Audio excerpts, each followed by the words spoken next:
तेरी मदद करूंगा, मैं तेरे साथ मिलकर तेरे घर के कलेश को दूर करूंगा। बेटी क्या हुआ, अब तुझे जॉब नहीं मिल रही, गवर्नमेंट जॉब की आशीष नहीं रही, वीजे की ब्लेसिंग नहीं है आ रही, तू मेरी बेटी है, तू मेरा बेटा है, तू मेरे पास आ, तू मेरी बात तो सुन, तू मेरे वचन पर चल तो सही, तू मेरे पास प्रार्थना को बैठ तो सही, तू मेरी सुन तो सही, मैं तेरी हेल्प करूंगा।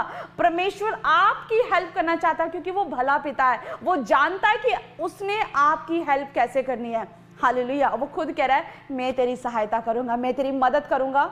आप मदद लेना चाहते हो चर्च, आप लेना चाहते हो विश्वासी, क्योंकि आपको परमेश्वर ने अपनी संतान होने का अधिकार दिया है। आपके पास टिंग टिंग अम्मा मैसेज की जरूरत नहीं है कि मैं परमेश्वर के पास जाऊं कि ना जाऊं, पर मैं पता नहीं मेरे से परमेश्वर मेरी बात को सुनेगा कि नहीं सुनेगा, लेकिन नहीं, परमेश्वर ने कहा कि अगर तुमने उसके नाम पर विश्वास किया तो तुम अब से यीशु मसीह के बेटे और बेटियां ठहर चुके हो। परमेश्वर तुम्हारी हेल्प के लिए खुद आ रहा है, वो खुद कह रहा है कि मैं तेरी सहायता करूंगा। हालेलुया। और उस आगे का लिखा, वो कह रहा है कि हे मेरे दास, हे मेरे चुने हुए, मत डर। क्यों डरने की जरूरत है जब यहोवा जो समस्त सृष्टि का मालिक है, जिसने अपने शब्दों से पूरी कायनात को बनाया, हर एक चीज जिसके जिसके अंडर कंट्रोल में चल रही है, वो स्वयं परमेश्वर, वो स्वयं पिता के आपको कह रहा है कि मैं तेरी सहायता करूंगा, तुझे डरने की जरूरत नहीं है। हालेलुया। तो आप अब किस चीज से डर रहे हो? आपको डरने की जरूरत नहीं है चर्च। परमेश्वर ने आज आपके विश्वास को मजबूत करने के लिए आज ही आपके लिए वचन भेजा कि मेरी बेटी तू मेरी बेटी है, मेरी बेटी मेरे बेटे तू मेरा बेटा है, मैं तेरी हेल्प करूंगा, मैं तेरी हेल्प करने के लिए आऊंगा, बस तू मेरी बात सुन ले।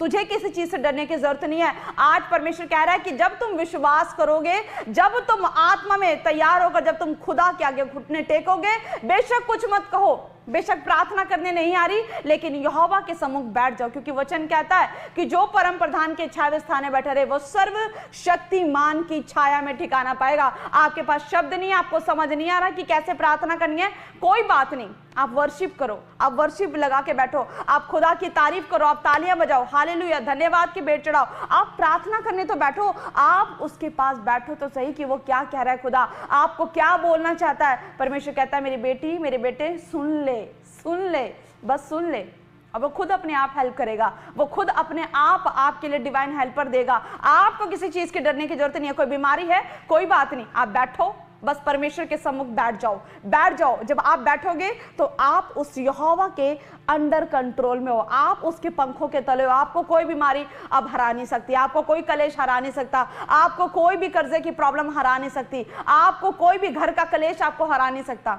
हालेलुया। क्योंकि यहोवा खुद अब आपका डिवाइन हेल्पर बनकर आपकी हेल्प करना चाहता है। हालेलुया। और वो कह रहा है क्योंकि मैं प्यासी भूमि पर जल और सूखी भूमि पर धाराएं बहाऊंगा, मैं तेरे वंश पर अपनी आत्मा और तेरे संतान पर अपनी आशीष उंडेल दूंगा। हालेलुया। वो कह रहा है कि मैं सूखी भूमि पर जल बहाऊंगा, मैं उस पर जल की धाराएं बहाऊंगा। सूखी भूमि, सूख गए हो विश्वास में, कहीं से हेल्प नहीं मिल रही, आत्मा में सूख गए हो, मन सूख गया है, हेल्प मांग मांग के लोगों से जो भी आपने उम्मीद लगाई थी कि मैं इस अपने रिश्तेदार को फोन करूंगा शायद मेरा रिश्तेदार मेरी हेल्प करेगा, मैं अपने दोस्त को फोन करूंगा शायद वो मेरी हेल्प करेगा, नहीं मिली हेल्प, कहीं से नहीं हुआ कुछ। लेकिन परमेश्वर कहता है कि मैं सूखी भूमि पर जल बहाऊंगा, मैं धाराएं बहाऊंगा। परमेश्वर आपको आत्मा में नया बनाना चाहता है। हालेलुया। जब एक सूखी भूमि पर जब जल की बारिश होती है, जब बारिश होती है तो सूखी भूमि क्या होता है, वो सींच जाती है। हालेलुया।